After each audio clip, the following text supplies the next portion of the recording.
కావచ్చు లేదా ఏది కూడా ఆయనకు దానికి సంబంధం లేదు అనే చర్చ కూడా జరుగుతోంది కదా, అందుకే ఈ విధంగా ఆయన ప్రవర్తిస్తున్నారనే ప్రశ్న నిజమేనా? లేకుండా చేయాల్సిన పని తనే తెచ్చుకున్నాడు ఆయన.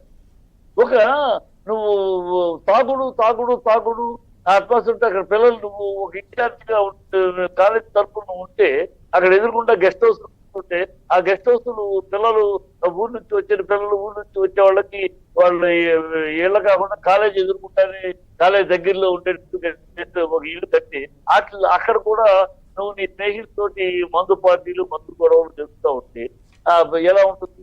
సో అందువల్ల తనని ఒక్కొక్క దాని నుంచి తప్పించాల్సి వస్తాను. అదే విష్ణు కంపారిటివ్ గా నాకు ఇద్దరు ఒకటే, మోహన్ బాబు బిడ్డలు నాకు ఇద్దరు సమానం, ఒకరు ఎక్కువ ఒకరు తక్కువ. కానీ కంపారిజన్ చూస్తే అదే విష్ణు ఎంతో పద్ధతిగా కాలేజీలో కానీ కాలేజీలో ఉంటే తన స్కూల్ నడపని సినిమా నడపని దేనికి ఎక్కడికక్కడ డిసిప్లైన్ కనపడుతుంది. మోహన్ బాబు క్రమశిక్షణ ఒకటి ఇక్కడ కనపడుతుంది, అది ఇక్కడ ఈ పిల్లల్లో కనపడకూడదు. అదే సమస్య. ఆ ఎక్కడికక్కడ అసలు తప్పితోర్చిన పరిస్థితి. చిట్టిబాబు గారు మీరు రైట్కి వెళ్ళిపోతున్నారు, కొంచెం లెఫ్ట్ కి రండి, మీరు అవుట్ అయిపోతున్నారు, రైట్కి వెళ్ళిపోతున్నారు. తప్పు అక్కడే జరుగుతుంది.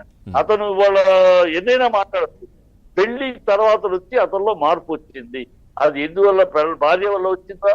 ఈ పెళ్లి ఇలా వస్తుందని మోహన్ బాబు ముందే ప్రెడిక్ట్ చేశాడు. పెళ్లి వద్దన్నాడు.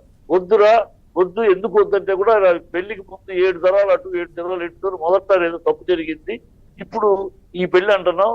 ఆ అమ్మాయి ఎందుకు పెళ్లి విడిపోయింది, నువ్వెందుకు విడిపోయావు, ఎన్ని బేరీస్ చేసుకుంటే వాళ్ళ టెంపర్మెంట్ కానీ వాళ్ళ మైండ్ సెట్ కానీ మన టెంపర్మెంట్ కానీ మన యాటిట్యూడ్ కానీ మ్యాచ్ అవ్వదురా. ఇవాళ కాకపోతే రేపైనా పొరపచ్చాలు వస్తే ఎడిపోలు వస్తే వద్దు నా మాట ఏంటంటే వినలా. ఇవాళ అదే జరుగుతారు. అక్కడ ఎవరు ఇతన్ని ఇన్స్టిగేట్ చేస్తున్నారు, ఇతన్ని రెచ్చగొడుతున్నారు, ఇతన్ని రాంగ్ రూట్ లో పంపిస్తున్నారు? భార్య పంపిస్తారా, భార్య తరపులు పంపిస్తున్నారా, కొత్తగా పబ్బు కల్చర్ లో ఏర్పడిన ఫ్రెండ్స్ పొలిటికల్ చేస్తున్నారా, లేకపోతే ఎవరు చేస్తున్నారో తెలియదు.